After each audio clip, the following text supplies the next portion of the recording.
Buenas noches, es un placer estar de nuevo con ustedes.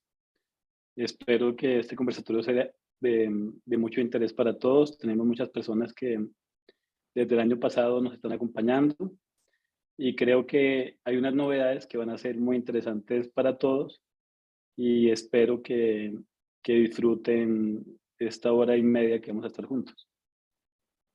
Gracias, doctor. A la doctora Tatiana, también quiero saludarla. ¿Cómo está?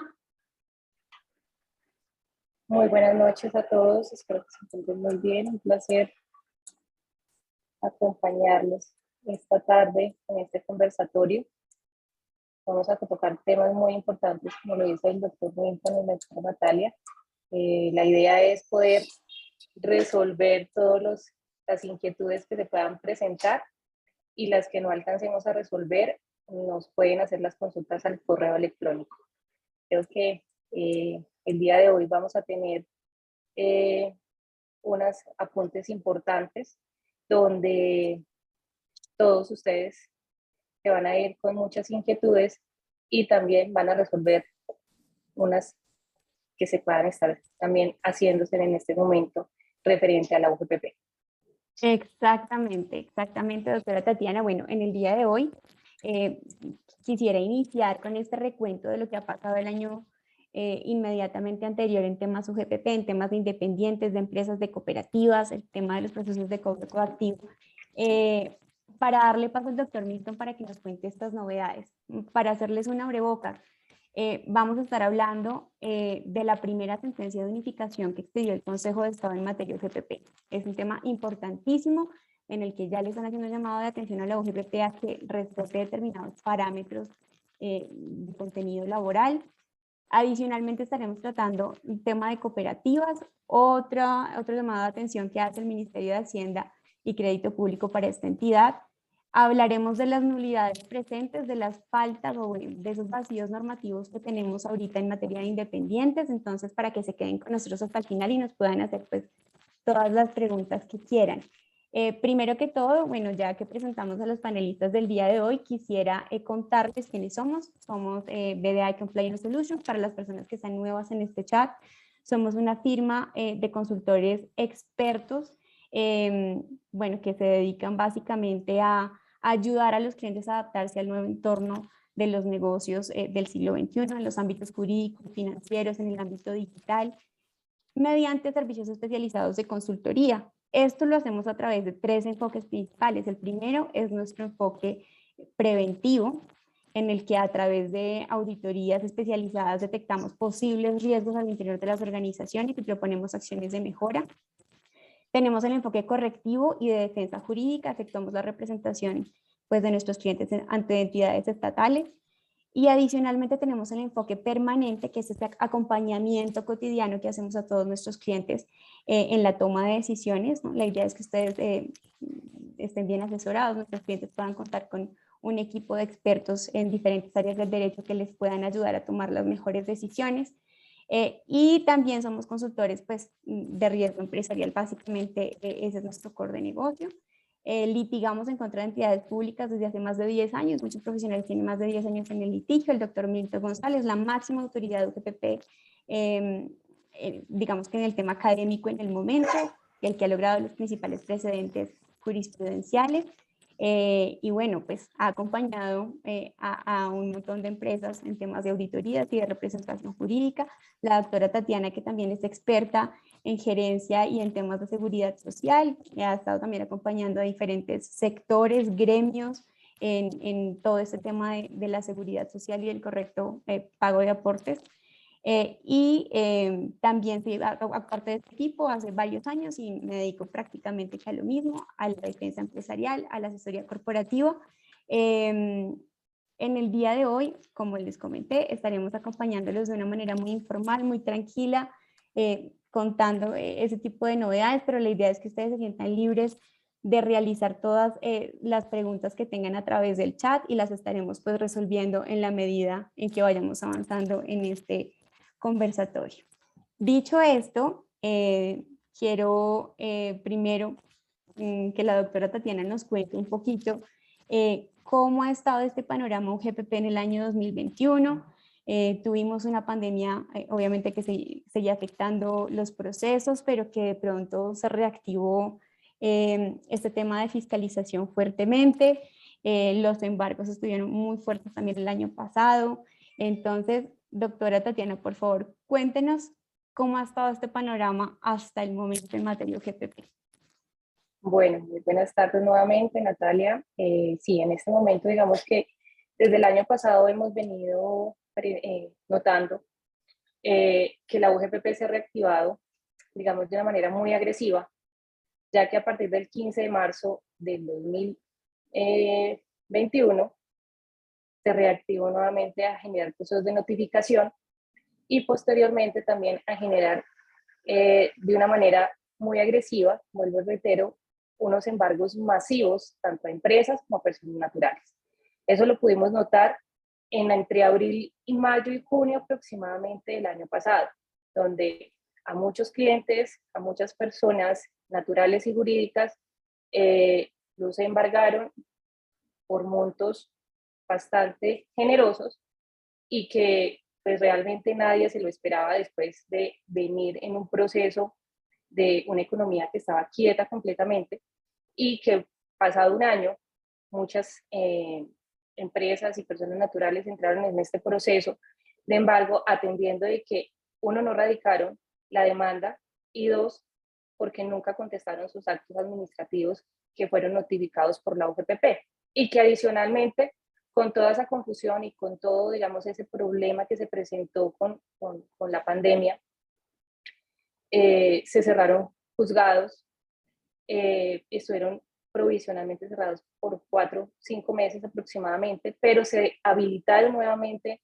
en el 2020, caso en el cual muchas personas desconocieron eso y perdieron la oportunidad de erradicar tanto demandas y por eso, por este motivo, pues en el 2021 se generaron desmedidamente tantos embargos de manera general, ¿sí? Adicionalmente, también tenemos que tener presente que su principal objetivo de la UGPP en este momento es venir generando un recaudo. A ellos no les interesa generar un proceso educativo, ni con empresas, ni con personas naturales, porque a ellos, ¿qué les interesa? Les interesa realmente es cuánto recaudo al fin del mes y al fin de año. Ese es el objetivo de ellos.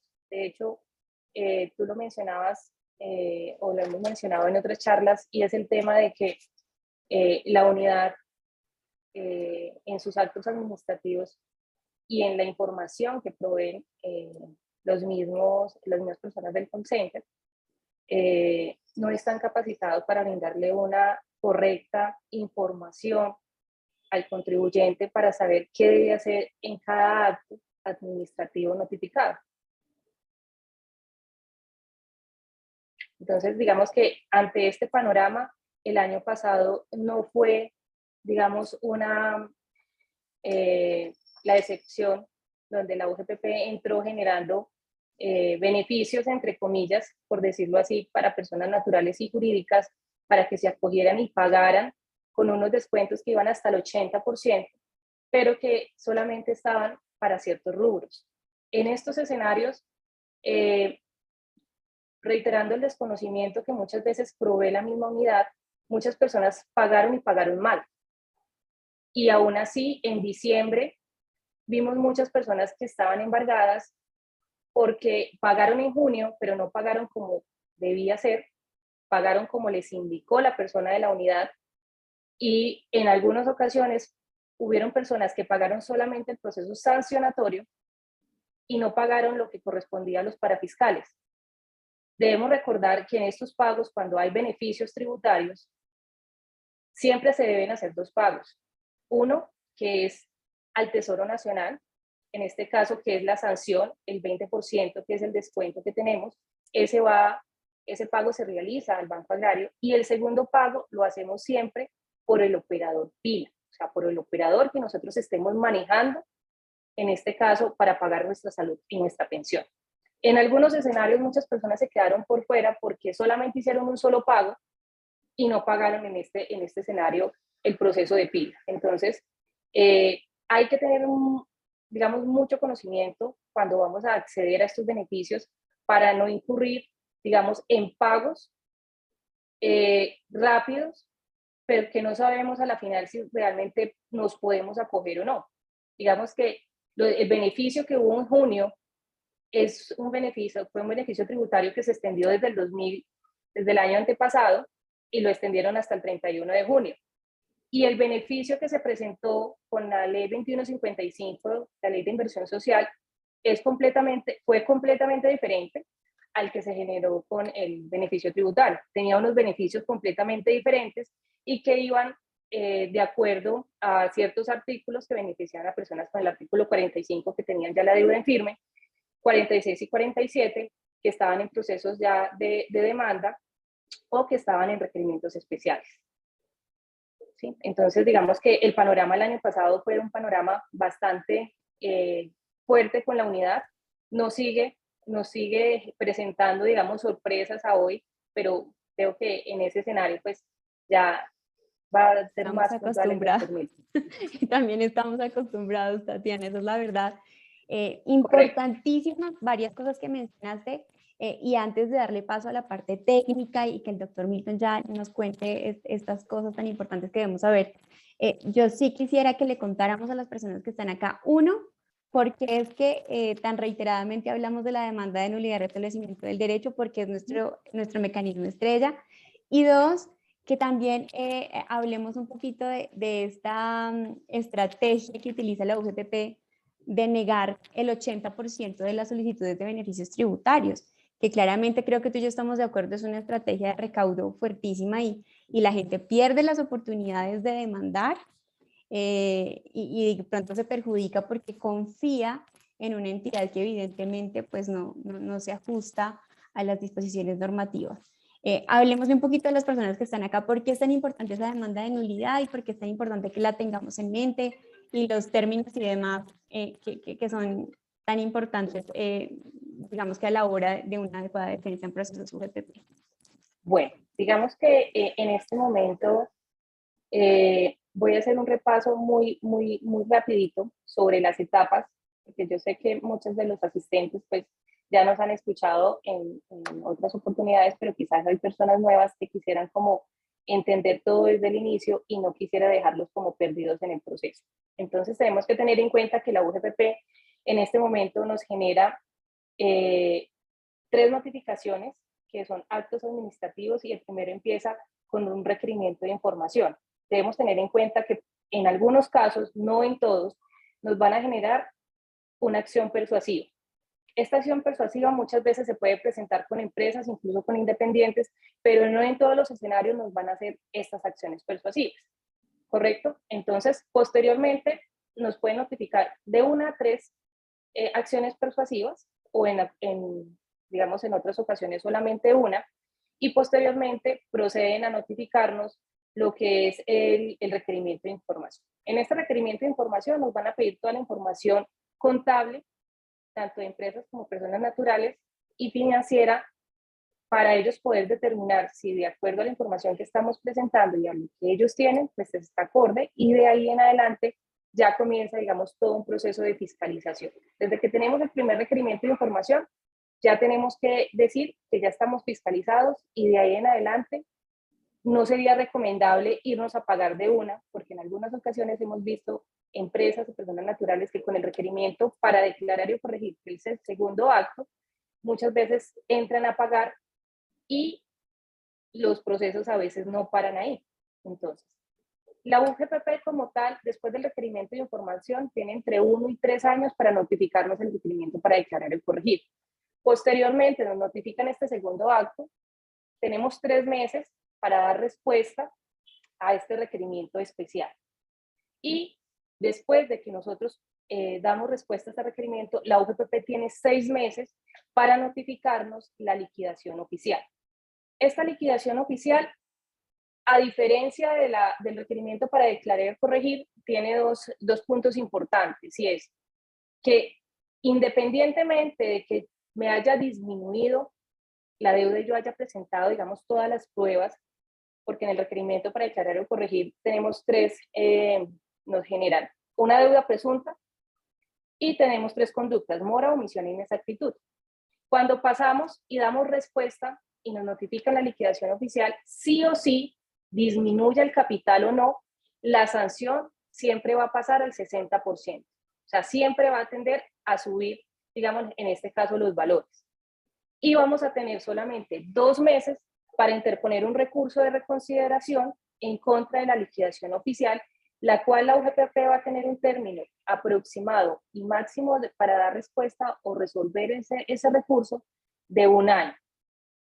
Normalmente se toma el año, lo notifican incluso a veces 1 o 2 días antes de que se venza, porque a ellos obviamente no les conviene que este acto pues se les venza eso, porque ya, digamos, no se podría seguir. configuraría el silencio administrativo positivo, que es en Ahí unos sí casos aplicaría. excepcionales. Exactamente, Y digamos digamos que que ese es un punto está expreso importante, en la norma.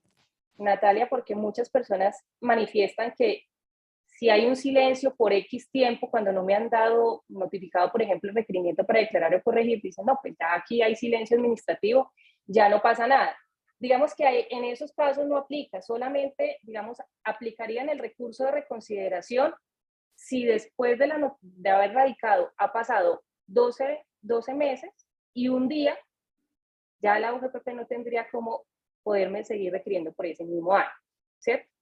Pero también es importante aclarar en este recurso de reconsideración, que nos ha pasado también mucho y nos han preguntado mucho, este recurso lo puede presentar el abogado por medio de un poder especial y o lo puede responder el representante legal, pero hay un punto importante: se debe hacer presentación personal y autenticar en notaría. Si yo lo presento como representante legal en nombre propio, simplemente con mi firma, me pueden inadmitir el recurso, tendría la opción de subsanarlo dentro de los 10 días siguientes, pero si no lo subsano, me rechazan el recurso y podría pasar a un proceso de cobro inmediatamente. ¿Qué quiere decir? Que me pueden generar medidas cautelares. Entonces, digamos que ese punto es muy importante, porque a veces las empresas manifiestan, no, yo lo presento. Sí, usted lo puede presentar sin ningún problema, pero tenga presente que siempre debe ir autenticado, tener presentación personal. De lo contrario, se lo inadmite. Ojo, después de que nos generen esa inadmisión, tenemos 10 días para subsanarlo. Si nos pasamos de esos 10 días y un día, ya estamos por fuera y va a pasar eso inmediatamente a un proceso de cobro, ¿cierto? Aquí es donde llega el punto donde Natalia nos manifiesta la demanda, porque es importante. La demanda aquí es importante por dos razones. Uno, porque ante un juez, los jueces son imparciales, a diferencia de la UGPP, que es juez y parte dentro del mismo proceso para determinar qué son costos, qué son gastos, qué es salario, qué no es salario, qué son auxilios y todo lo demás. Y dos, porque la demanda es el único acto dentro de toda la etapa o dentro de todo el proceso que dure el requerimiento ante la UGPP para evitar un embargo. Obviamente nos pueden generar una medida cautelar aún así con la demanda admitida, porque infortunadamente eso lo hemos visto en los últimos, digamos, en el último año, que anteriormente no, digamos, antes de la pandemia eso no se venía presentando. Después de que se generaba una admisión de la demanda, se notificaba a la misma unidad para que en este escenario se suspendiera cualquier medida, y hasta esas fechas, pues, eso era muy claro. Ahora estamos viendo que dentro de las arbitrariedades adicionales que tiene la UGPP, también están generando estas medidas cautelares, aún con un proceso de demanda, incluso cuando ya están en segunda instancia, que esto no es lógico dentro del proceso, pero es tan la atribución que tiene la UGPP que lo pueden hacer. Y lo digo porque ya nos ha venido sucediendo. Obviamente esto se puede revertir con una tutela, pero que no es porque se esté haciendo un mal proceso, un mal manejo por parte, digamos, de lo que se ha venido defendiendo, sino que las reglas del juego, infortunadamente, la UGPP las ha venido cambiando y ellos generan una medida cautelar y el banco simplemente, ¿qué hace? La cumple, ¿cierto? Que sea debido o no, digamos, en este caso ellos no lo van a tener en cuenta, simplemente hacen caso a la resolución que saca la unidad y genera las medidas cautelares. Que ya el juez manifieste que se debe levantar las medidas cautelares por medio de la tutela, de la sentencia, sí. Pero ¿qué pasa? Que se puede presentar, y eso lo hemos venido revisando últimamente. Y es que, Tatiana, si tú te das cuenta, el tema es el tiempo. Es que un embargo paraliza la operación de cualquier compañía y cualquier 10 días, 15 días, un mes, pues digamos que es un impacto significativo en cualquier organización. Entonces, importantísimo esto que nos acabas de comentar. La demanda de nulidad y restablecimiento de derechos debe presentarse dentro de los 4 meses siguientes a la notificación, bien sea de la liquidación oficial o de la resolución que resuelve el recurso de reconsideración, y ese término lo tenemos que tener supremamente claro todos porque es la oportunidad de estrella. Hay que evitar el proceso de embargo como se debe, y adicionalmente hay que ventilar esto ante la jurisdicción para que se tengan en cuenta los argumentos pues, que ya se han venido teniendo en cuenta a lo largo de los años pues, por los jueces administrativos. Dicho esto, Tatiana, te quiero agradecer mucho esta intervención. Creo que nos has dado un panorama muy exacto de lo que ha venido pasando. En resumen, la UGP sigue actuando como ha venido actuando todos estos años, perjudicando el patrimonio de las personas naturales, de las personas jurídicas, pero tenemos buenas noticias, no todos son malas noticias en este derecho GPP. Creo que el litigio ha dado sus frutos, digamos que todo el aparato administrativo que se está moviendo por fin está dando frutos en favor de las personas fiscalizadas, y por ende le quiero dar paso al doctor Milton González para que ya entremos en materia. Doctor, ¿cuáles son esas novedades? ¿Qué es lo que tenemos que saber? Obviamente no vamos a poder tratar en detalle todo en este corto tiempo, pero creo que la gente está muy expectante respecto de estas nuevas situaciones. ¿Qué ha pasado? ¿Qué ha cambiado? ¿Qué puedo hacer? Entonces, doctor, le cedo la palabra. Muchas gracias, Natalia. ¿Me escuchas bien? Sí, señor. Gracias. Vamos a hablar de varios puntos que considero que son muy importantes. En el fondo, la discusión con UGPP siempre se ha tratado de justicia. Si lo que yo hago mal como empresa, como cooperativa, como independiente, está bien o está mal, o si yo realmente soy un elusor, un evasor, que es la idea que muchas veces nos pretenden vender mediante comunicaciones, que no hago las cosas como debieran ser, bien sea por maldad o por ignorancia. Esa es la discusión que hemos tenido desde siempre. En el inicio era la palabra de la UGPP contra la palabra de la empresa, contra la palabra del independiente, de la cooperativa. La cooperativa, el independiente, la empresa decían: yo llevo muchos años pagando pila, conozco muy bien mi marco legal, he sido fiscalizado por el SENA, he sido fiscalizado por el ICBF, y hoy en día aparece usted a decir que yo estoy haciendo todo mal y debo 100, 200, 500, 1000, 17,000 millones de pesos porque soy inexacto o soy omiso y tengo que pagar adicional a lo que debo los intereses de la pila, que pues son absurdos, más una sanción que puede llegar hasta el 60%. Esa es la discusión. Desde el principio ha sido la misma. En las etapas iniciales, obviamente, la UGPP es una entidad similar a la DIAN, es juez y parte. Entonces, nosotros como aportantes le solicitamos a la UGPP que reconsiderara sus posiciones, y UGPP, dependiendo del funcionario, porque hay funcionarios muy buenos y otros que no son tan juiciosos, le daban la razón al aportante o simplemente sostenían una tesis, entendiendo que sostener una tesis implica disminuir mi recaudo o aumentar mi recaudo, que obviamente la intención de cualquier administración tributaria es recaudar todo lo que puedan en el menor tiempo posible. Eso lo entendemos. La discusión que como abogados y muchos contadores, economistas que están con nosotros, es decir, sí está bien que usted tenga que recaudar, pero no puede ser a toda costa, no puede ser atropellando a las personas. Siempre estuvo la discusión con ellos, obviamente, generalmente UGPP se mantenía en su posición, ellos decían, pues, es mi interpretación, si no le gusta, demande. Sin embargo, pues muchas personas no demandaban y terminaron embargados, terminaron liquidados, con sus bienes rematados, porque demandar no solo requiere conocimiento, sino pues también es un tema que es costoso. Y en la mente de la administración tributaria, ellos ven la economía diferente a como la vemos nosotros, a como lo ven los independientes, las empresas que en su mayoría, de hecho 90 y pico %, muy alto, son pymes y MIPYMES, son empresas pequeñas, al igual que independientes, son personas que con dificultades sobreviven y con mucha dificultad asumen la carga tributaria, que significa intentar trabajar en Colombia, que pues todos sabemos que son unos impuestos altísimos. Entonces es un tema muy complicado.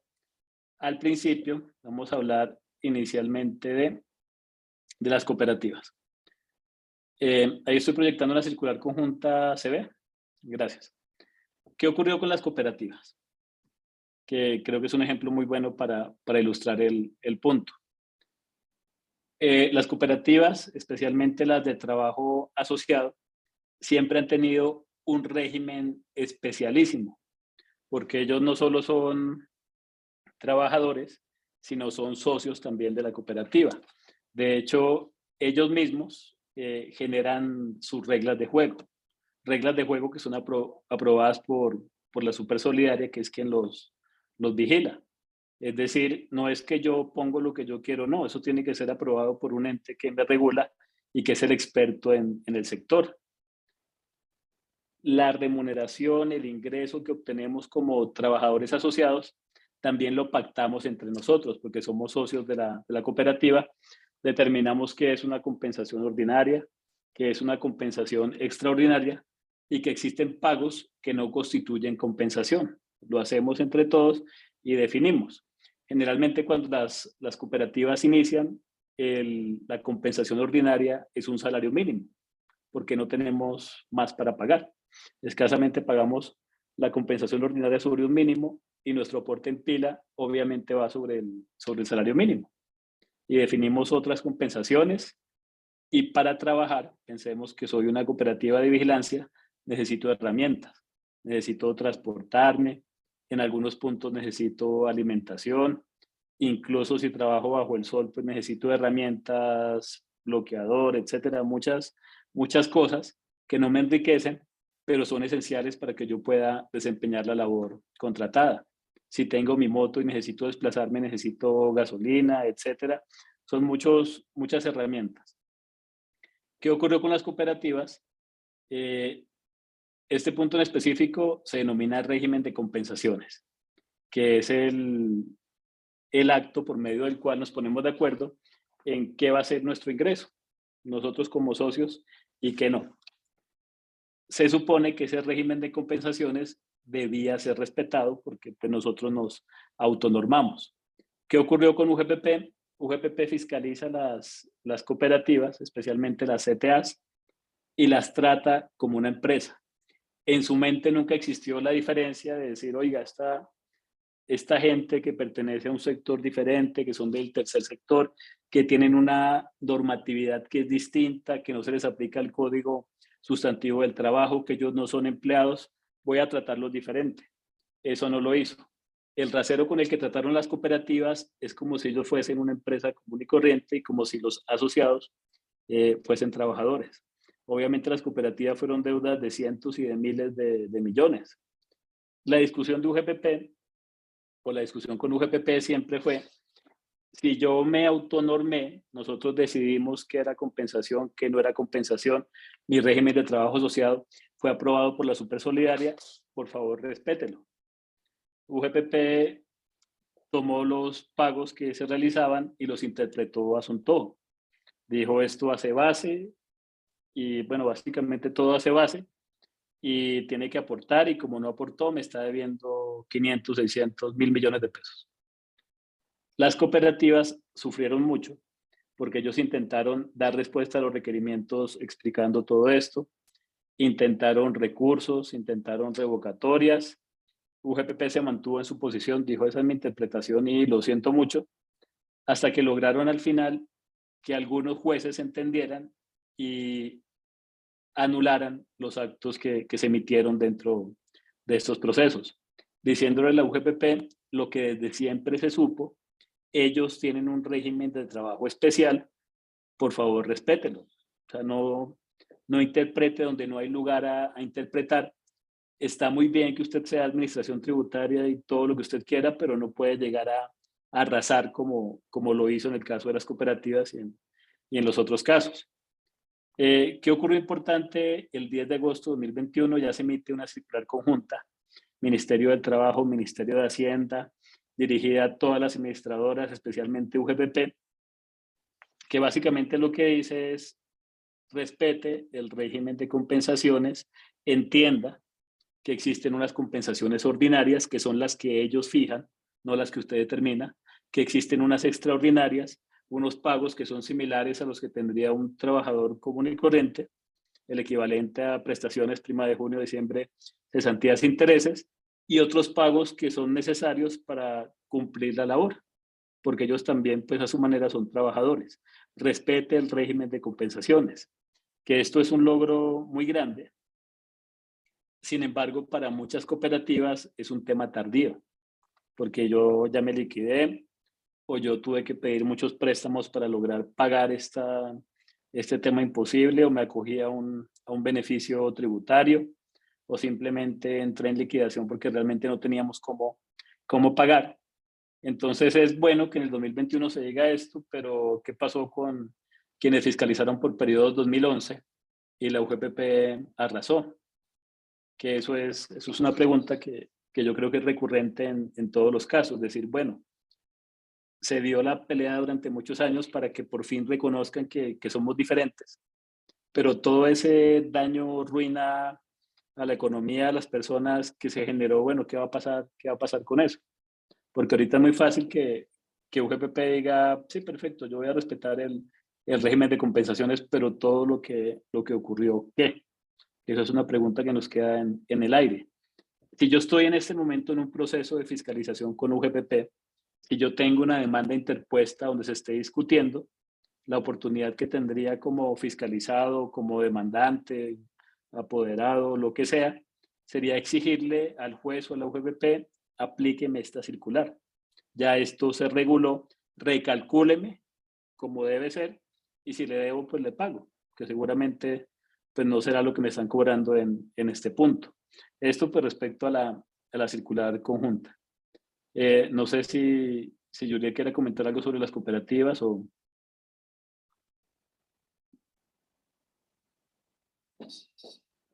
Un segundo, bueno. Sí sería importante de pronto para las cooperativas que nos estén acompañando, darles como una luz y saber, en este escenario para aquellas que ya pagaron y de las que conocemos, en muchas ocasiones se liquidaron, ¿qué pueden en este escenario presentar? Pues ahí está bien complicado, porque yo tendría, por ejemplo, una demanda de reparación directa. Sí, que pero sería un camino.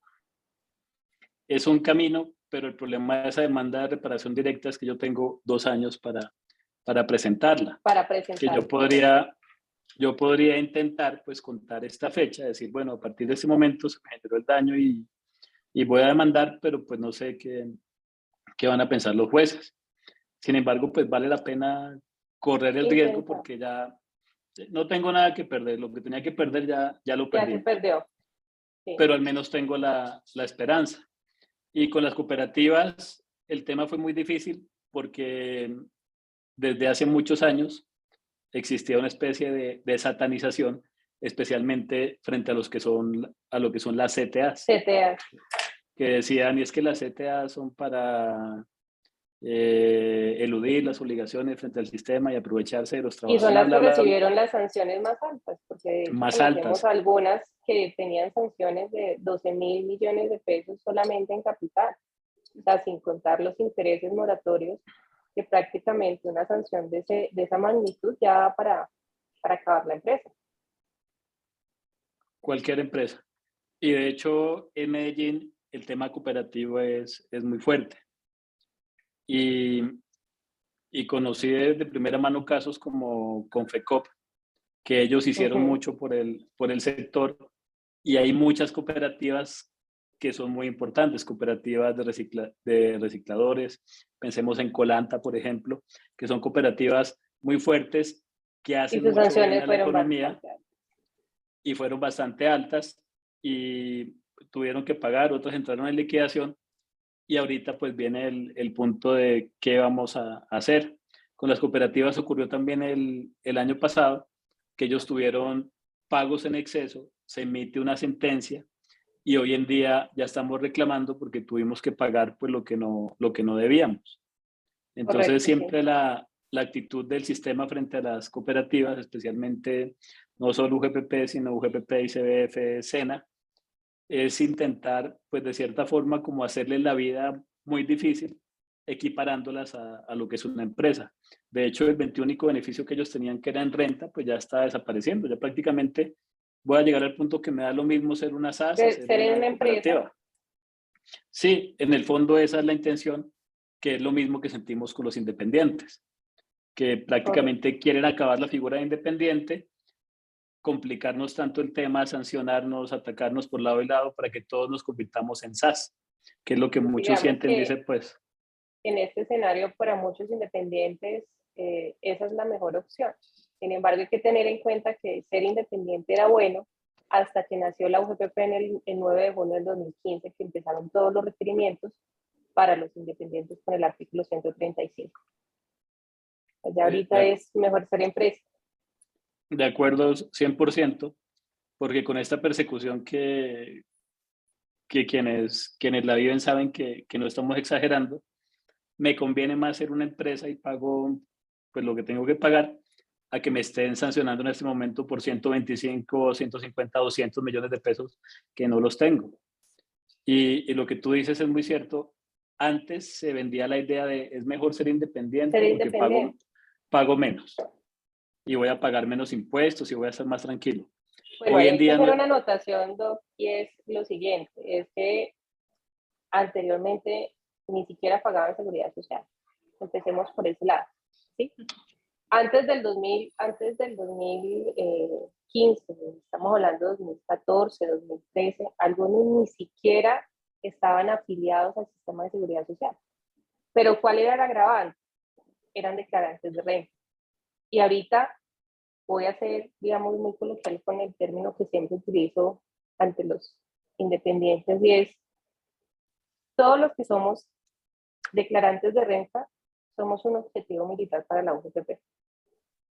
Tengamos presente que también esto es un tema de 5 años atrás. No es que hoy me vaya a requerir este año. Para todos se aplica tanto para personas naturales y jurídicas.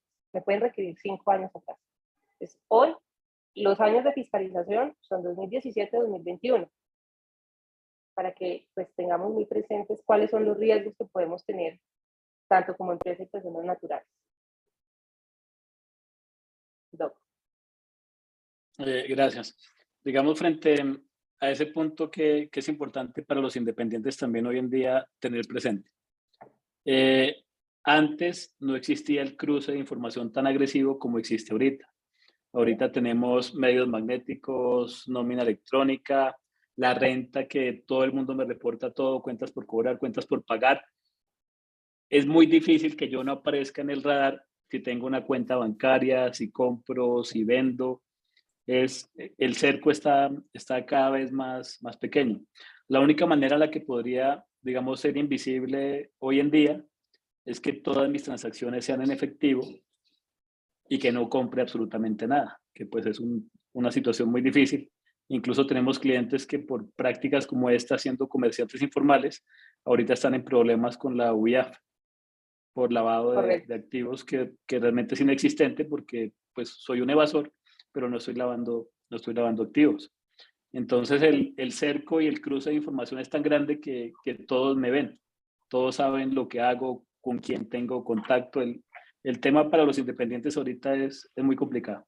Pero digamos que la finalidad es esa, o sea, la finalidad es que cercarnos y llevarnos a un punto donde el Estado tenga control absoluto de los dineros que se mueven. De hecho, por eso a hoy se está hablando tanto de la bancarización, incluso de las tiendas de barrio, porque quieren saber exactamente en detalle qué dinero está moviendo todas las personas de manera generalizada. Entonces ahorita ya por eso la facturación electrónica se está implementando. La Todo el nómina cruce de electrónica. información. Eso es algo que ya ahora buscan es generar, digamos, la forma de cruzar toda la información para saber de dónde estás moviendo el dinero. Claro, Para y eso quieren adicionalmente tener un que control absoluto. el independiente responde con su patrimonio, todo el que tenga, digamos que las AS es esa solución para restringir el patrimonio que pueden fiscalizar como persona jurídica y digamos que salvaguardar un poquito el patrimonio que tengo como persona natural. Pero este tema con independientes es delicado. Desde el año 2015 nos han querido legislar a través de un mico legislativo y planes de desarrollo. El artículo 135 fue, pues digamos que uno de ellos, y ahora el artículo 244, que básicamente fue la transcripción del artículo 135 del anterior Plan Nacional de Desarrollo, pues también fue declarado inexequible. ¿Qué ha pasado con eso, doctor? ¿Qué se viene con estos dos temas? ¿Qué ha pasado con esa normativa? ¿Qué podemos esperar?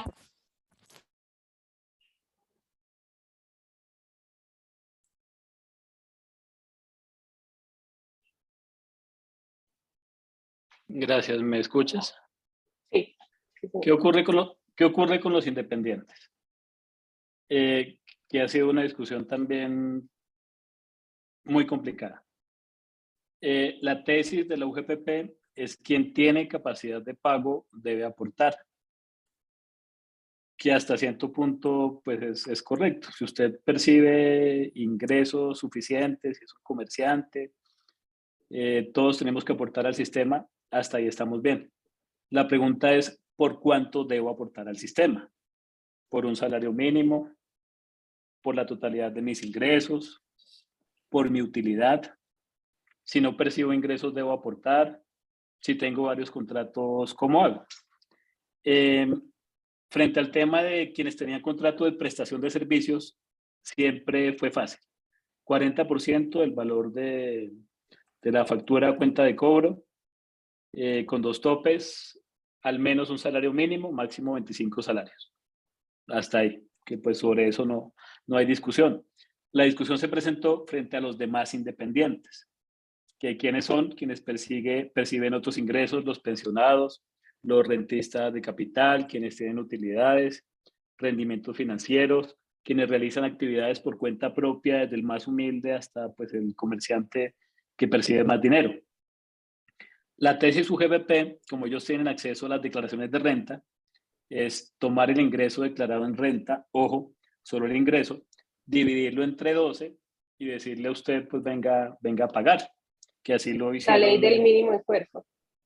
Sí, como tú dices, fue lo más fácil. No tengo que hacer nada. Tomo el ingreso de renta, dividido entre 12, te envío el requerimiento y te digo, pues si usted tiene costos y gastos, pruébelos. Y si no, pues me tiene que pagar 70 millones por año, más una sanción de 100 y pico, 200 millones. Pero en ¿Qué algunas ocurrió con...? ocasiones ni siquiera probando los costos y los gastos, porque pues, a muchos independientes, aún así probándolos, no se los reconocían. Se los Eso negaban que, todo. eso que tú dices es un punto importantísimo, porque ellos dicen, tomo los ingresos, divido entre 12, pruébeme los costos y gastos y vamos a llegar a un ingreso base de cotización entre los dos. Pero como tú comentas, aceptar o no el costo y gasto dependía del criterio del funcionario de la UGPP, que es lo que él crea. Por ejemplo, tenemos un cliente que es ganadero y él para sacrificar el ganado tenía pues que transportarlo. UGPP no aceptó ese transporte porque decía que no tenía relación de causalidad, etcétera, proporcionalidad. Un tema que es absolutamente ridículo porque obviamente si yo voy a sacrificar el ganado tengo que transportarlo, a no ser que yo lo lleve por la plaza del pueblo con un palito, que hasta ahí aceptaríamos, pero si yo tengo que transportarlo, obviamente debía ser aceptado el costo y el gasto. Y hay otro tema también, y es que esas declaraciones que UGPP fiscalizó generalmente ya estaban en firme. ¿Qué quiere decir esto? Que si están en firme, si su insumo es la declaración de renta estaba en firme. La DIAN nunca me la objetó, la DIAN no me dijo nada de ese periodo, ya quedó más allá del bien y del mal. Los costos y gastos que yo presenté tácitamente me los aceptaron al no objetarlos, y ahora viene usted, UGPP, a decir que los costos y los gastos no tienen relación de causalidad y proporcionalidad. La pregunta que realizamos frente a los jueces es: ¿quién es usted, UGPP, para venir a definir si lo que yo estoy haciendo está bien o está mal, cuando el competente era la DIAN? Si a mí la DIAN no me dice nada, ahora ¿por qué viene usted a decir que el Desacredita lo que transporte? hace la DIAN.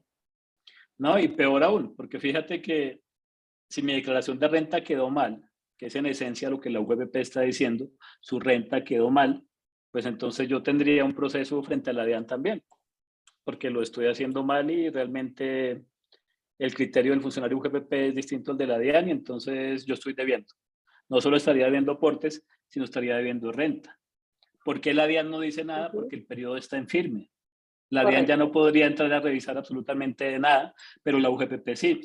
Que ahí tenemos un punto importante, que es un patrón en todos los casos UGPP, y es que la UGPP se abroga competencias de otros entes.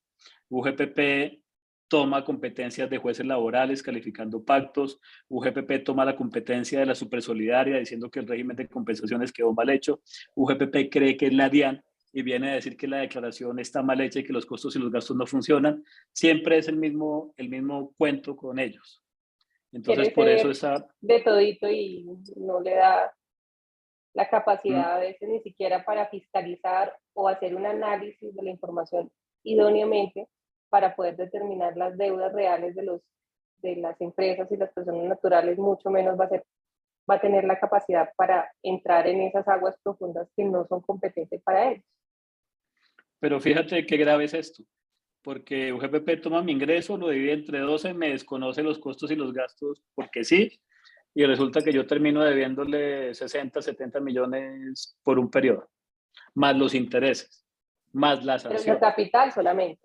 O sea, estamos hablando 70 de capital, que de eso es capital. algo importante, es muchas veces los independientes en estos escenarios y también empresas piensan que la deuda solamente es lo que está en el papel. O sea, entonces estamos hablando que el capital son 70 y la sanción son, ejemplo, lo real, 125 millones de pesos en sanción por omisión, que es lo más alto, ¿cierto? Y suman estos dos valores, pero se les olvida también agregar un punto importante, son los intereses moratorios desde el periodo fiscalizado, quiere decir que se están fiscalizando el periodo 2017, a partir de ahí, del 2017, yo voy a empezar a contar los intereses moratorios, que eso va a generar en el capital el doble del valor a pagar. Quiere decir que si mi deuda eran 130 millones de pesos, súmele otros 100 aproximadamente. De acuerdo, pero fíjate, ¿qué ocurrió con esta determinación que realizaba UGPP? Que era tomar ingresos, dividir entre 12, venga y pruebe. Cuando nosotros ejercíamos la defensa frente a un juez en temas UGPP, nuestro argumento, entre otros, era, pues, uno, señores UGPP, ustedes no son competentes para tomar la declaración de renta como...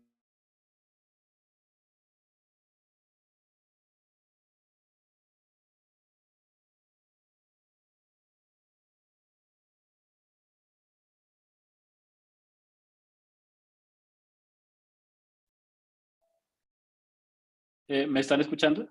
Sí. Ok, gracias.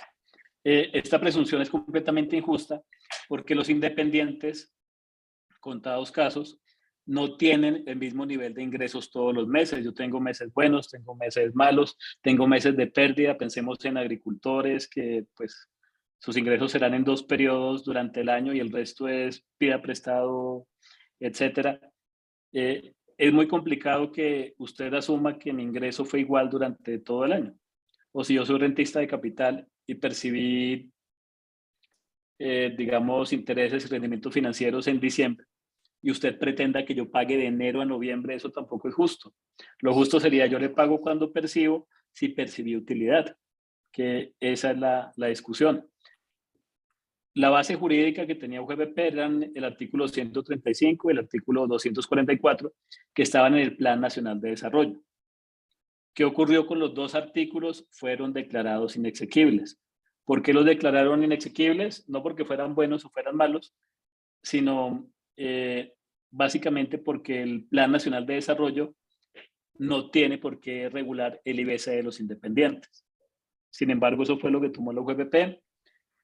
Iniciaron los primeros pronunciamientos de los jueces, las primeras sentencias.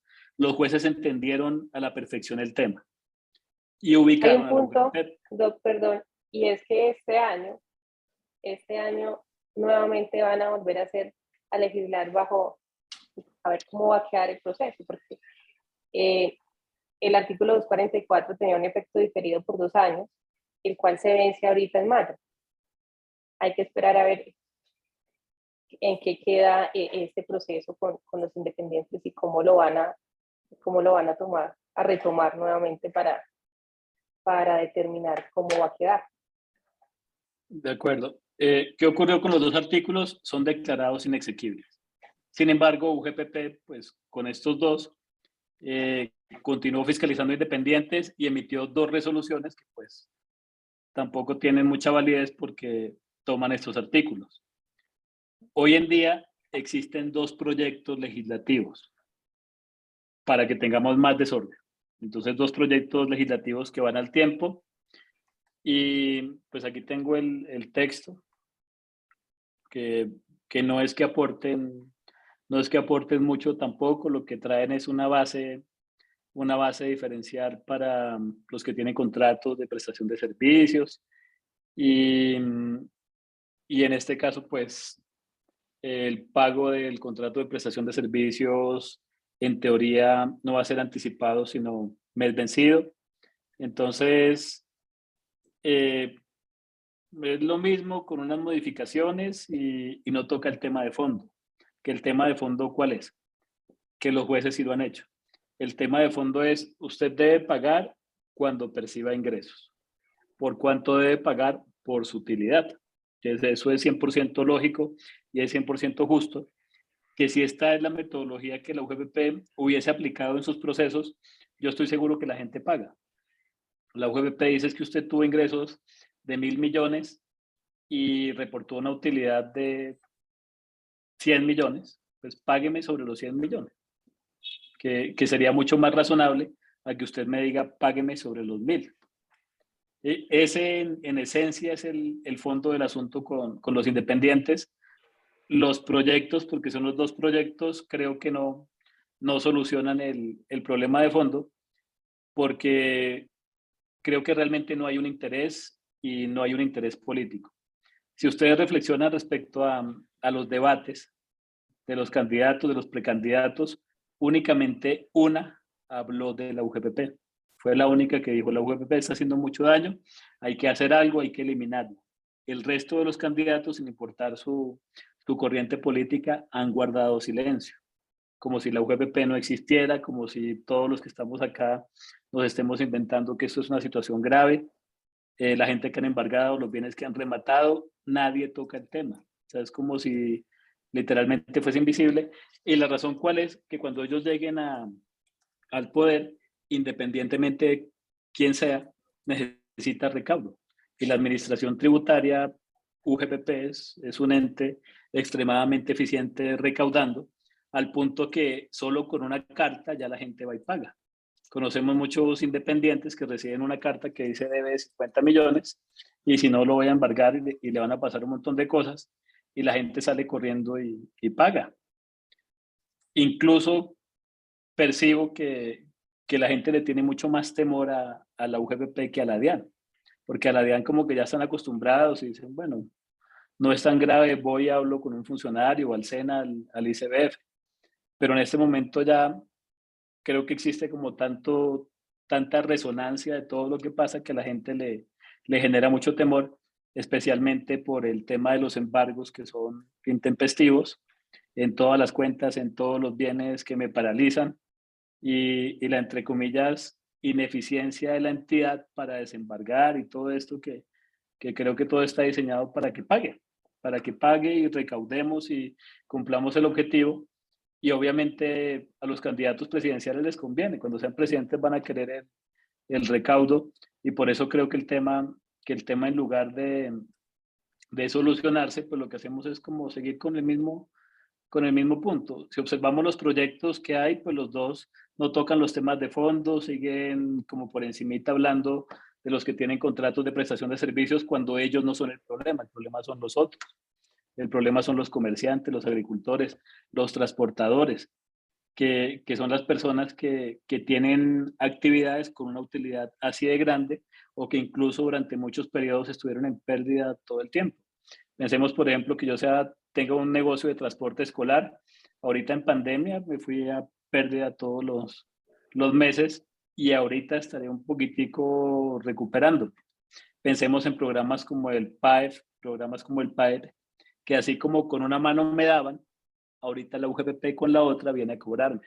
Y viene a cobrarme con intereses y viene a decirme que eso era un delito, que yo no entendí bien la norma, que tengo que devolver los 500.000 millones que yo ya le entregué a mis trabajadores. Entonces, así es muy difícil y creo que el tema, más que legislativo, es de políticas internas de la entidad que obviamente pues todos entendemos que van encaminadas al recaudo.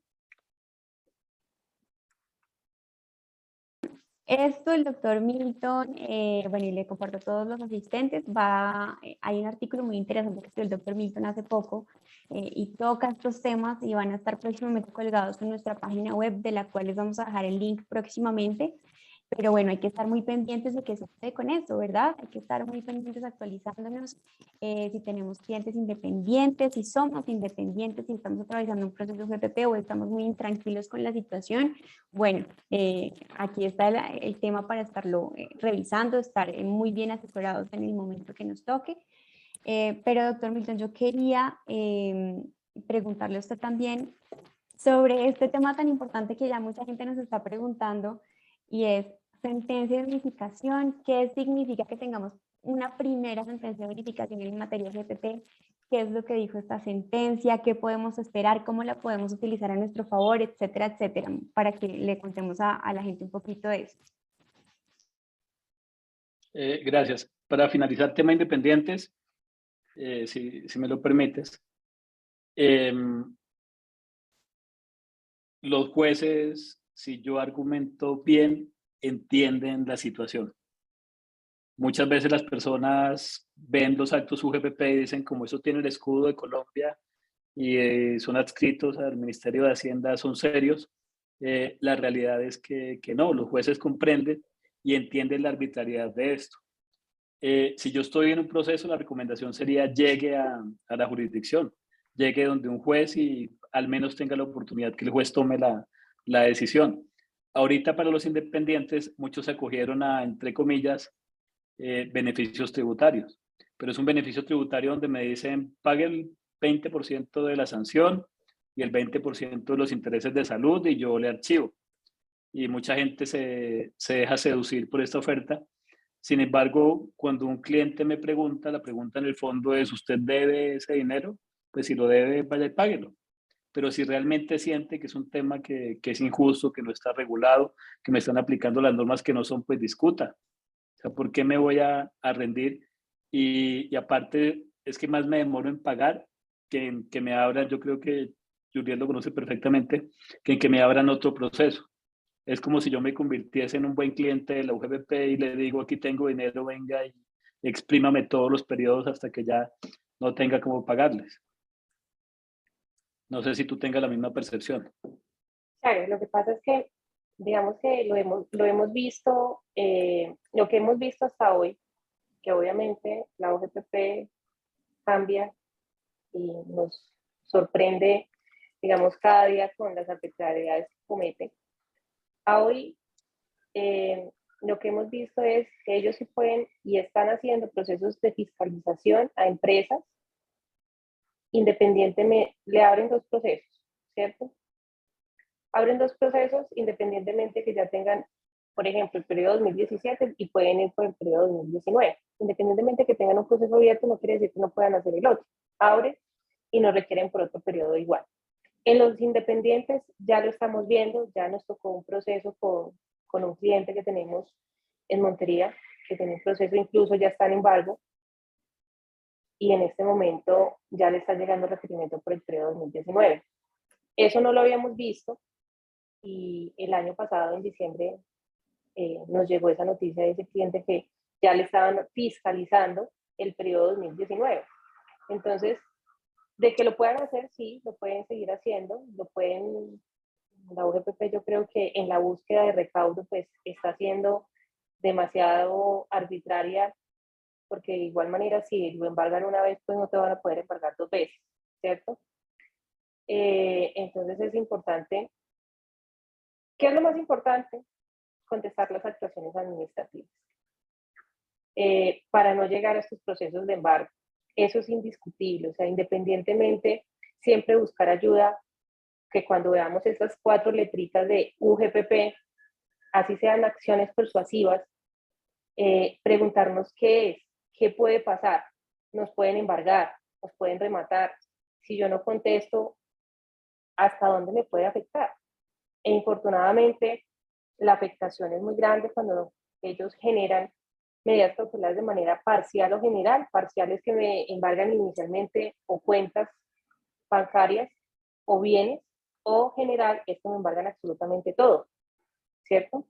Entonces, es tener presente que ante duda e inquietudes también, si ustedes no saben si han tenido algún tema de requerimientos, si los han fiscalizado o demás, llamar a la UGPP no es que usted vaya a poner en alerta a la unidad para que lo vayan a fiscalizar, pero sí le da la tranquilidad a usted de validar si tiene algún proceso en curso y estar tranquilo. Actualizar sus datos, actualizar el RUT es demasiado importante, revisar su correo electrónico constantemente, tanto en la bandeja de entrada como en el spam, que a veces estos correos de la UGPP se van a spam. Es importante tener eso muy presente para no llegar a este punto de los embargos. Ahí en el chat estaban haciendo una pregunta, el señor José Luis Quintero, referente a las personas que ya están embargadas, que no se acogieron a los beneficios, ¿qué pueden hacer? Creo que ahí es importantísimo tener presente que ahí no se termina el proceso, que ahí, digamos, hay un universo para poder seguir discutiendo el proceso mediante una revocatoria directa y un proceso de cobro, ¿sí? La revocatoria directa se puede radicar dentro, la que nos corresponde por el estatuto tributario, dentro de los 2 años siguientes. Si se nos ha vencido este término, podemos interponer la revocatoria del CEPAC, que esta en sí no tiene término, y podemos revivir el proceso para poder discutirlo mediante el mandamiento de pago, interponer excepciones, recurso y llegar a la demanda en etapa de cobro. Entonces, digamos que todavía tienen opciones, lo que pasa es que el proceso se hace extenso y podemos tener opciones para poder discutir el proceso como tal y que no lleguen a tener pérdidas de sus bienes materiales, porque hay que tener claro algo. Si hoy quien está embargado no hace absolutamente nada, el riesgo es inminente de que lo que le hayan embargado en sus bienes, en caso de que tenga bienes embargados y o dineros en cuenta, es que la UGPP va a llegar a un punto donde nos notifica el mandamiento de pago, si no interponemos excepciones, recurso y demanda en etapa de cobro, vamos a pasar a un proceso de ejecución. Entonces, es importante que la revocatoria no me levanta las medidas cautelares, pero sí va a suspender el proceso de ejecución. Entonces, hay opciones para podernos seguir, para podernos defender de ahí en adelante.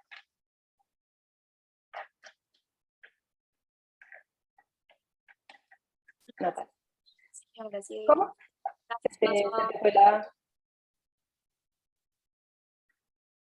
¿Qué decías? Que no se te escuchó. Bueno, ya resolviendo esas inquietudes, no sé qué les parece a ustedes, mis compañeros, les pregunto qué les parece mejor. ¿Vamos respondiendo las preguntas que tenemos en chat para independientes o vamos a dar al final como 15 minutitos para responder todas las preguntas y las gestionamos de esa forma. No, yo creo que al final.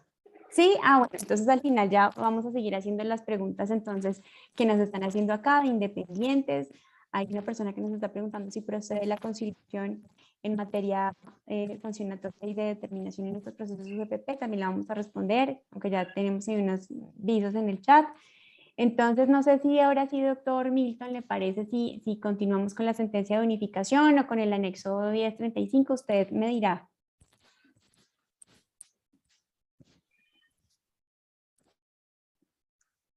Gracias.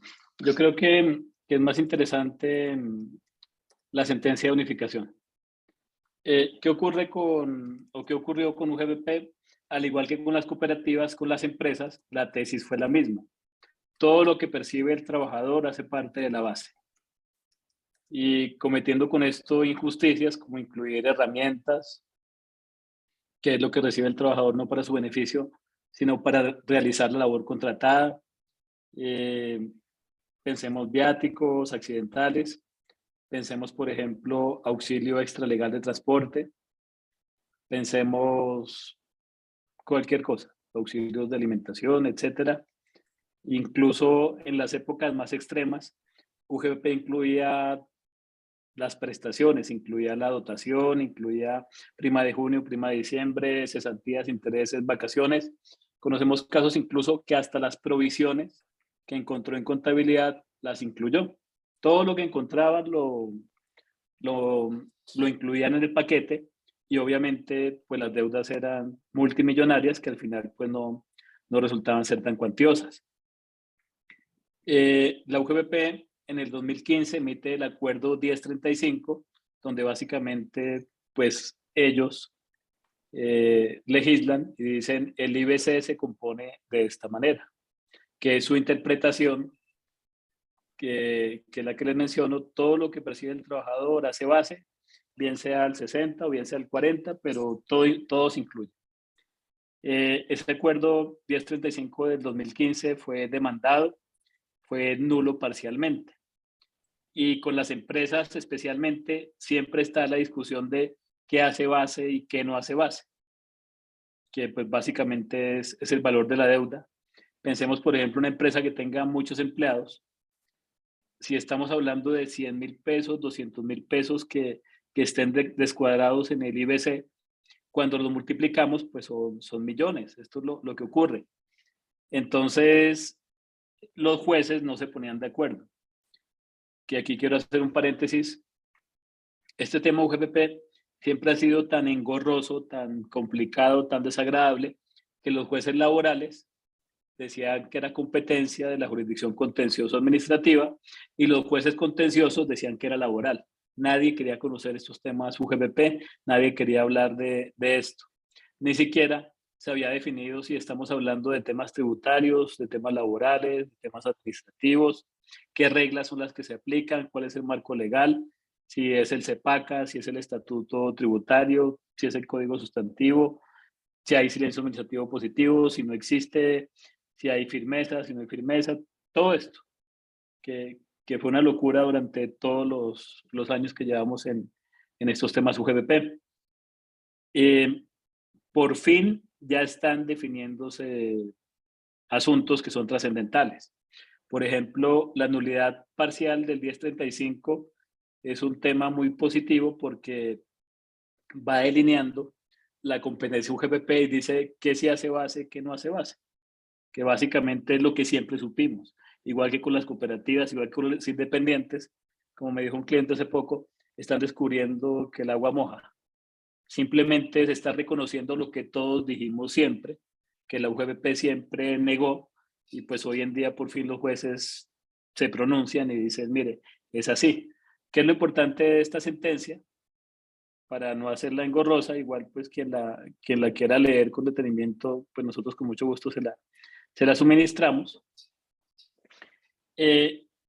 Por fin adoptan las reglas, que básicamente es 127 Código Sustantivo del Trabajo, lo que es salario, ¿Qué es salario? Pues lo que remunera al trabajador, lo que enriquece su patrimonio, las comisiones, sin importar la denominación que le dé, los viáticos permanentes.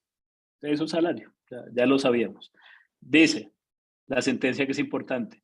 Empleado y trabajador pueden de mutuo acuerdo pactar que otros pagos no hagan base.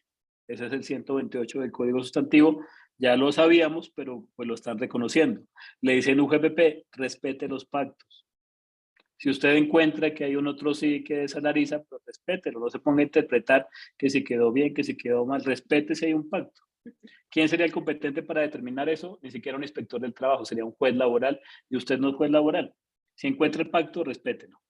Y que es importantísimo también que la sentencia dice lo que se ha dicho siempre, hay otros pagos que pese a que los perciba el trabajador, no incrementan su patrimonio y en consecuencia no hacen base.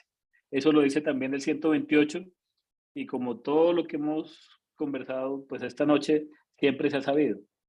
Pero por fin los jueces lo están reconociendo y si yo estoy en un proceso UGPP en este momento que esté cursando o estoy en demanda, primera instancia, segunda instancia, yo ya puedo traer esa sentencia y decir, mire, existe una sentencia de unificación, ojo, respétela, porque con UGPP ocurrió muchas veces que nosotros teníamos fallos a favor, por ejemplo, caso de independientes, les decíamos, señores UGPP, estoy en un recurso, pero aquí yo tengo una sentencia del caso del señor tal, de fecha tal, donde el juez dice que usted no puede hacer lo que está haciendo. Lo que UGPP decía siempre, decía yo, pues respeto a los jueces, pero únicamente voy a respetar sentencias de unificación. Ni siquiera sentencias de primera, ni siquiera sentencias de segunda. Cuando usted me traiga una sentencia de unificación hablamos, mientras tanto, pues es un pronunciamiento de un juez, peor aún si es de primera instancia, para mí eso no tiene ningún valor. Ese era el argumento y como siempre voy a hacer lo que quiero, que pues ha sido su comportamiento. Ya con esta sentencia es una cosa diferente, ya yo puedo obligar a la UGPP a que la ejecute. O sea, ya existe un criterio y lo está dando pues nada más y nada menos, que aquí arribita pues lo podemos ver, es el Consejo de Estado, Sala de lo Contencioso Administrativa, sección cuarta. Más arriba de esto no hay nada. O sea, no sé, un cliente dijo la Corte Interamericana, quizás, pero nuestro ordenamiento jurídico es esto. Si ya lo dijo el Consejo de Estado, usted tiene que hacer caso. Y ahora fiscalíceme, pero con las reglas que están ahí. Que como les comentaba, no es que nos estemos inventando nada nuevo, es lo que siempre ha existido, que la UGPP ignoró. Por eso consideramos que son buenas noticias y queríamos contarles que están pasando estas cosas. Nosotros en otros conversatorios que hemos tenido, pues generalmente no son buenas noticias. Es decir, están embargando, la cosa está complicada, pilas con esto, está difícil el panorama, muchas cosas, pero creo que sí están pasando cosas interesantes para los independientes que son positivas, para las cooperativas que sufrieron tanto, para las empresas, los jueces ya están poniendo orden donde nadie más puso, porque pues realmente incluso UGPP, conceptos de la DIAN, conceptos del ministerio, pues básicamente no les prestaban mayor atención, de hecho decían esos conceptos no son vinculantes, nuestros únicos conceptos vinculantes son los nuestros, que pues básicamente es lo que comentábamos como el acuerdo 1035. Pero hoy en día ya el marco legal es diferente, los abogados, contadores, quienes enfrentemos estos procesos, tenemos herramientas diferentes, ya podemos citar a alguien con peso, que es el Consejo de Estado, que dice, mire, así es que se debe hacer, que pues eso nos da herramientas para discutir, incluso para obtener sentencias favorables. Al igual que las cooperativas, al igual que los independientes, de nuevo surge la pregunta. Decimos, bueno, UGPP, yo le pagué 200, 500 millones porque me embargaron y tuve que pagar. Pero resulta que la liquidación quedó mal. Ahora, ¿qué hacemos? Ya el Consejo de Estado dice que la UGPP cometió una injusticia conmigo, interpretó mal una norma y yo tuve que pagar un montón de dinero, que es el mismo caso de los independientes. Es decir, mire, ya hay sentencias de los jueces que dicen que lo que la UGPP hizo conmigo fue injusto, fue ilegal, no era competente, ahora, ¿qué hacemos? En caso de cooperativas, por ejemplo, que tuvieron pagos en exceso por una interpretación de la UGPP, interpretación del SENA y del ICBF, ahorita esas entidades están en procesos de devolución del pago de lo no debido. Que pues es justo que si yo pagué lo que no era, pues regréseme el dinero que usted tampoco puede quedarse. Porque pensemos que el pago de lo no debido tiene, digamos, un correspondiente enriquecimiento sin justa causa. Y si yo como particular no me puedo enriquecer sin justa causa lícita, etcétera, usted como Estado tampoco, porque el enriquecimiento de uno implica el empobrecimiento del otro, que pues más o menos es la carga que tiene que sostenerse. Si usted, UGPP, se puso creativa y me puso a pagar un montón de dinero que yo no debía pagar, lo justo es que ahora busquemos la manera que usted me compense no solo este año, sino pensemos que yo entré en liquidación o tuve que vender cosas, pedir créditos, pagar intereses para medio sobrevivir. Tiene que existir un rasero de justicia y un rasero de compensación, de poner las cosas en el orden como corresponde. Entonces, esta sentencia es maravillosa porque por fin el Consejo de Estado dice lo que debió decir hace mucho tiempo. Pensemos que estas discusiones son de hace muchos años, pero pues afortunadamente por fin se da una interpretación que consideramos que es razonable, al igual que el caso de cooperativas, al igual que el caso de independientes.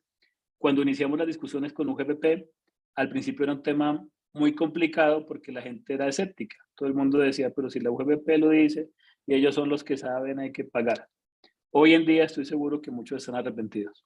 Los que llegaron a acuerdos de pago, los que negociaron lo que no debían, los que hicieron 10.000 cosas y no dieron la discusión. En años anteriores, nuestros clientes decían, bueno, pero ¿qué probabilidades tengo? Nuestra respuesta era, no sabemos, no hay sentencias, 50-50, no sabemos qué pueda pasar, creemos que es injusto, pero digamos nuestra opinión por sí sola no tenía mayor valor, era una opinión de un abogado que podía ser igual a la de cualquier otro abogado o contador, que es lo que yo creo, pero no existía la experiencia porque no teníamos las sentencias que estas opiniones son las que son realmente valiosas. Por ejemplo, esta sentencia de unificación tiene mucho peso. No sé cómo la interpretará UGPP, pero ellos deberían de oficio a todos sus procesos, pues liquidarlos. Es decir, toda la tesis que teníamos cambió y ahora los procesos no valen 1.000 millones de pesos, valen 300, 200, 100, pero va a ser una cifra cercana a la realidad y no ese 1.6 billones de pesos que fue la meta de recaudo antes que iniciáramos pues el tema de la pandemia. Entonces, básicamente esto es lo que dice la sentencia y pues la compartiremos a quien la quiera revisar o la quiera utilizar.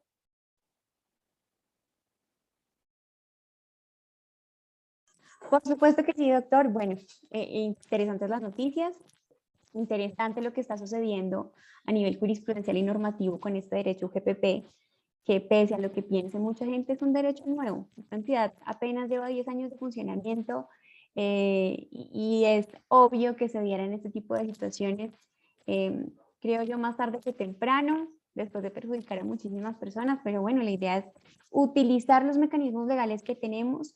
Aunque estemos embargados, tenemos recursos, tenemos opciones, averigüemos cuáles son esas opciones, hagamos frente a los procesos de cobro. El proceso de cobro nos abre la puerta a la jurisdicción a través de una demanda de nulidad. Entonces, siempre hay cosas por hacer. Dejemos de creer esta situación errónea de que llamamos a la UGPP y nos van a dar la información correspondiente. No, lo que nos van a decir es pague, porque es lo que les conviene, pero siempre hay mecanismos, hay alternativas de defensa en todas las instancias. Más de 12 actuaciones hemos contado nosotros para poder, digamos que defender o disminuir las sanciones. Doctor Milton, muchísimas gracias. Tenemos unas preguntas en el chat. El doctor Jorge Eliezer Ruiz Serna nos pregunta ¿qué sucede en los procesos sancionatorios? Para las personas que de pronto no son abogadas, hay un proceso de determinación y hay un proceso que es sancionatorio, que tiene conductas totalmente distintas. El doctor Jorge Eliezer nos pregunta, inadmiten el recurso de reconsideración, incluso actuando como apoderado especial. En caso de existir resolución sanción, lo que procedería sería la solicitud de conciliación antes del medio de control. Doctor Milton. La respuesta es no. Temas UGPP se asume que son tributarios y no existe conciliación. Tengo 4 meses para demandar a partir de la notificación. Si no es sancionatorio, tengo comodines. que aquí también es importante aclarar, sobre todo a los abogados. Estas reglas UGPP yo puedo aprovecharlas para mi beneficio también. Digamos, ya que conocemos cómo son las reglas, pues vamos a jugar con ellas. Por ejemplo, si es proceso de determinación, yo tengo demanda per saltum. ¿Que demanda per saltum cuándo es? Cuando yo no interpongo el recurso, soy notificado de la liquidación oficial y estoy dentro de los 4 meses. Me quedé por fuera del recurso, me salto el recurso, demando y lo van a admitir, siempre y cuando haya atendido en debida forma el requerimiento especial, que en este caso es el requerimiento para declarar o corregir. Entonces, tengo juego. ¿Qué puede ocurrir también? Una indebida notificación, que mediante una tutela logre que me regresen a la etapa correspondiente. O puedo jugar con estrategia, que precisamente estaba hablando hoy con un cliente. No se pudo acoger a los beneficios, se quedó por fuera. Se fue hasta diciembre. Ya comenzamos cobro coactivo. Y él decía, pues qué lástima que me perdí la oportunidad, en ese caso, del descuento del 80%. ¿Qué podemos hacer? Pues podemos alargar el proceso, incluir revocatoria directa, excepciones, etcétera, incluso demanda en cobro, buscando que la siguiente reforma tributaria, como todas traen beneficios, especialmente esta también los va a traer, yo puedo alargar y me acojo. Y pues sí pago, pero pago menos. O puedo buscar, quizás si es posible, pues causales de nulidad. Pero que yo esté, digamos, en cobro y esté vencido, no, aún no estoy vencido. Aún me queda mucho por hacer, incluso jugar con estas reglas UGPP e intentar un beneficio, ¿por qué no? Nos preguntan en el chat respecto a independientes 2 cosas, doctor. La primera, nos preguntan, los independientes que reciben ingresos por arrendamiento, ¿esos ingresos hacen parte del IBC? Y también nos preguntan en el chat, ¿qué sucede con el tema de los independientes menores de 14 años? ¿Se pueden fiscalizar? ¿Qué les podríamos decir a estas personas? Perdón. Con la UGPP, tema de independientes, ¿qué problema? UGPP quiere que no importa su edad, si usted tenga 1 año, 2 años, si percibe ingresos tiene que aportar. Si usted es pensionado, tiene que aportar. UGPP en su mente es todos tienen que aportar porque percibió un peso. Esa es la lógica que ellos aún tienen. Y hasta que no tengamos una sentencia de unificación de independientes, pues van a seguir porque igual están recaudando. Pero pues ya tenemos esperanza que pronto tengamos una sentencia de unificación que ojalá diga lo que queremos. ¿Qué ocurre con rentistas de capital en particular? Que aquí es un punto importante. UGPP asume que, por ejemplo, si yo percibí intereses y rendimientos financieros por 500 millones, tengo que aportar por 500 millones. Es decir, los dividen entre 12, eso me va a llevar al tope de los 25 y tengo que venir a pagar. Pero ahí hay un punto que ha sido reconocido por los jueces, que es qué ocurre con el componente inflacionario de los intereses y rendimientos financieros. Me explico. Resulta que yo tengo un CDT que me da una rentabilidad del 5%. Entenderíamos que yo voy a hacer pues ese 5% más rico y esa es mi utilidad. Ojo, no son los 500 millones. Los 500 millones son los que invertí. Ese 5% va a ser mi utilidad. Pero ¿qué ocurre con esa utilidad? Tengo que mirar la inflación. Si la inflación de ese año fue del 4%, yo realmente me estoy enriqueciendo en un 1% de los 500 millones que están ingresando.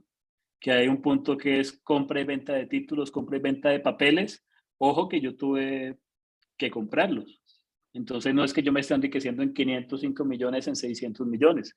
Yo me estoy enriqueciendo en la verdadera utilidad menos el componente inflacionario. UGPP no entiende nada de esto, los jueces lo entienden. O sea, el juez dice, bueno, ¿en cuánto se enriqueció? En 2 millones, pues pague por los 2 millones. ¿Cuándo los percibió? Ojo, no los percibí todo el año. Los percibí en junio, los percibí en diciembre y el resto del año no percibí. ¿Qué dicen los jueces? Pues pague cuando lo percibió, pague en junio, pague en diciembre, por lo que es y realmente es un tema mucho más cercano a lo que es justo que lo que dice UGPP, que yo tengo que venir a pagar entonces 60, 70 millones cuando percibo 500, de los que realmente mi utilidad fue de 10, 15 millones, que es el absurdo del tema de independientes. Cuando les preguntamos, bueno, usted ese periodo 2015, ¿cuánto pagó en renta? Ellos dicen, pues yo pagué en renta 2 millones. ¿Cuánto le está cobrando UGPP? 75. Eso no tiene ningún sentido, es decir, es más caro pagar los aportes que lo que tengo que aportar en renta. Eso no tiene ni pies ni cabeza. Y la DIAN, que es tan complicada, realiza una depuración de renta muchísimo más sensata que la que hace la UGPP. Y eso que nos quejamos de la DIAN, pero cuando conocemos a la UGPP ya la DIAN no nos parece tan mala. Respecto al tema de la edad, eso está en discusión con UGPP. Y la discusión en esencia es este señor, bueno, este joven de 14 años, creo que es adolescente todavía. Sé que hay una diferencia dependiendo de la edad. ¿Es un trabajador independiente por cuenta propia o no es? Si este niño, joven, adolescente de 14 años que está en el colegio, que no realiza ningún tipo de actividad más allá de estudiar y practicar deportes, lo que sea que haga, no realiza actividades materiales como comerciante, entenderíamos que no es un comerciante, entendemos que no es un dependiente, no es un trabajador por cuenta propia. En consecuencia, él debería ser, como en efecto debe ser, los beneficiario de sus padres. ¿Por qué voy a poner a aportar a un menor que no es un comerciante? Que ojo, que esta discusión ha sido de fondo con UGPP. ¿Cómo entiende la DIAN al independiente? El independiente debe exteriorizar actos de comercio. ¿Qué significa eso? Que yo me despierto todas las mañanas y algo hago. Transporto personas, compro y vendo mercancía, tengo una actividad comercial, salgo a la calle, bien sea grande, bien sea pequeño, a ganarme la vida. Soy un independiente, un trabajador por cuenta propia. Exteriorizo actos de comercio, que ahí viene un punto que es lo que es ganancia ocasional y no. Ejemplo, si yo me dedico a comprar y vender inmuebles, eso no es ganancia ocasional. Si yo vendí una casa que tuve hace tantos años, es ganancia ocasional, no constitutiva de renta. Entonces, noten que en la mente de la DIAN también está el tema de, bueno, ¿cuál es su actividad? Usted compra y vende inmuebles todo el tiempo, es un comerciante, pague, tiene que pagar. No, yo vendí una casa que tenía, bueno, si es cierto, usted percibió un ingreso, ese es no constitutivo de renta ni ganancia ocasional. La DIAN hace la diferenciación. UGPP no. UGPP dice, usted tiene 14 años, pero percibió dividendos, entonces automáticamente es un independiente por cuenta propia, un trabajador. Entonces, ¿qué tendría que hacer? Yo tendría que ir a pedir permiso al Ministerio del Trabajo para que mi hijo de 14 años sea un trabajador independiente. Es absurdo. O que voy a decirle al operador pila, decir, sí, es que mi hijo de 14 años, de la noche a la mañana se convirtió en un hombre grande que percibe ingresos y es un independiente. Eso no tiene ni pies ni cabeza. De hecho, hace poco, no sé, creo que muchos vimos un artículo donde la UGPP amenaza iniciar acciones penales contra una poeta de 98 años por un tema de pensión. Esas son las cosas que digamos, ya son tan groseras que generan incluso indignación. La discusión de los 14 años realmente, más allá de la edad, es decir, ¿es un comerciante o no? No es comerciante. Incluso es menor de edad, la patria potestad la tienen los padres, no puede autodeterminarse tampoco, a no ser que se emancipe, y creo que es como a los 16, ni siquiera a los 14, no puede tomar decisiones por sí mismo, pero sí tiene que venir a aportar en pila. Es absurdo. Si no tuviese 14 años, vendríamos al mismo tema, es decir, bueno, es un comerciante, es un independiente o es una persona que por una decisión familiar percibe un ingreso, que quizás ni siquiera sea para él, o sea, para su futuro, etcétera, etcétera. Incluso ni siquiera puede disponer de ese ingreso, él no dispone de sus bienes. Entonces, pensemos que la lógica del asunto, pues, es completamente incoherente. Entonces, no es un comerciante, es menor de edad, no se autodetermina, no puede utilizar sus bienes, pero sí tiene que venir a pagar. Tendrá que pedirle permiso a los padres para ir a pagarle a la UGPP porque no veo otra. Entonces, frente a ese tema, sí es 100% discutible.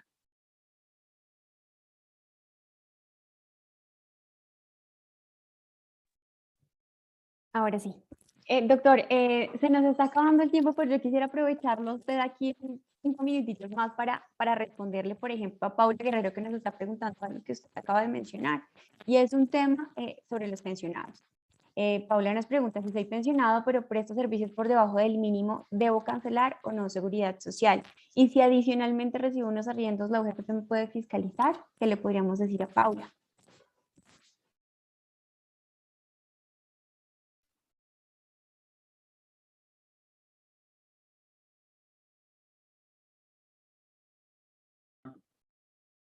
¿Me escuchas? Este es un caso similar al que estábamos comentando.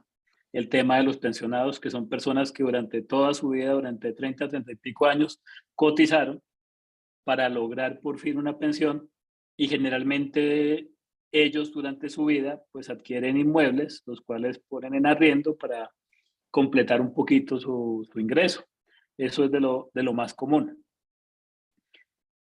Antes, digamos, era grosero pensar que yo voy a poner a un pensionado a que pague otra vez salud cuando él ya pagó toda su vida y ahora viene a pagar. La posición de UGBP hoy en día es: quien perciba ingresos tiene que pagar y no me importa nada más. ¿Cómo lo están manejando los jueces?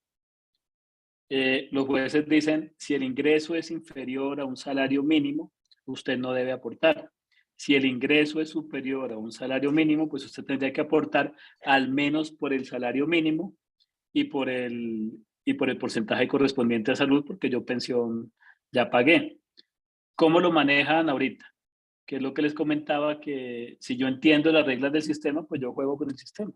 Así como el sistema puede jugar en mi contra, también puede jugar a mi favor. Si yo sé, por ejemplo, que el arrendamiento es superior a un salario mínimo, así sea por poco, 1.200.000, 1.500.000, si cada vez que yo lo percibo tengo que venir a aportar pila, entonces, ¿cómo podría manejarlo? Contablemente, yo podría concentrar mi ingreso en un periodo y ese periodo voy y pago. Ingresos menos costos y gastos por el 40%, pago un mes, no pago los 12. Ojo que eso es una gran diferencia. Si yo reporto que durante 12 meses del año percibí ingresos por arrendamiento, durante todo el año voy a tener que pagar la pila y seguramente ni siquiera me va a quedar nada. Yo podría concentrar, que podría ser una alternativa. O simplemente, si es el chance, pues lo manejo que sea inferior a un salario mínimo del mes 1 al mes 11 y el mes 12 que me paguen el excedente. Eso también lo puedo hacer fácilmente. Yo puedo organizarme para pagar, pero puedo organizarme para pagar lo mínimo, que sería un solo mes.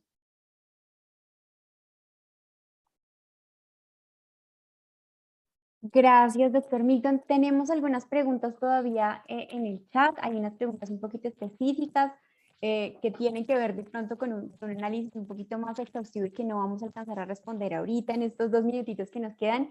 Quisiera aprovecharlos para recordarles que tenemos unos canales de contacto que ya se los va a estar compartiendo en el máster BDA, donde tenemos nuestras redes sociales, la página web, el correo de gerencia, al cual nos pueden poner todas sus inquietudes, los teléfonos para que se comuniquen con nosotros y todas esas conductas, si esas situaciones particulares que tengamos, siéntanse la libertad de hacérnosla a través de ese correo electrónico y alguno de nuestros expertos estará solucionándola. La idea es que no se vayan de esta charla sin obtener alguna luz frente a ese caso. Quiero agradecerle a mis compañeros de panel, al doctor Milton González. Siempre es un placer contar con espacios como estos en los que usted nos actualiza, nos indica, nos regaña. Eso está importantísimo. La doctora Tatiana también con sus tips importantes. Quiero cederle entonces la palabra a la doctora Tatiana para que también ahí cerremos esto con broche de oro, esta charla Bueno, que no, pues lastimosamente se acabó. Nata, muchas gracias a ustedes por este conversatorio. Yo creo que ha sido muy interesante para todos los asistentes. A los asistentes, pues por supuesto, muchísimas gracias por acompañarnos, por quedarse hasta el final. Cualquier duda, inquietud que ustedes tengan y quieran ser más específicos en resolver, pues, nos pueden escribir al correo electrónico. Ya le vamos a dejar toda la información en el chat para que ustedes se puedan comunicar y para que pues a las personas que no les alcanzamos a resolver, como dice Natalia, pues podamos responderles por el interno. De igual manera, muchísimas gracias, doctor Milton, Natalia, a todos los asistentes, y los esperamos pues en las próximas charlas que vamos a realizar y en los próximos eventos. Que tengan una excelente noche.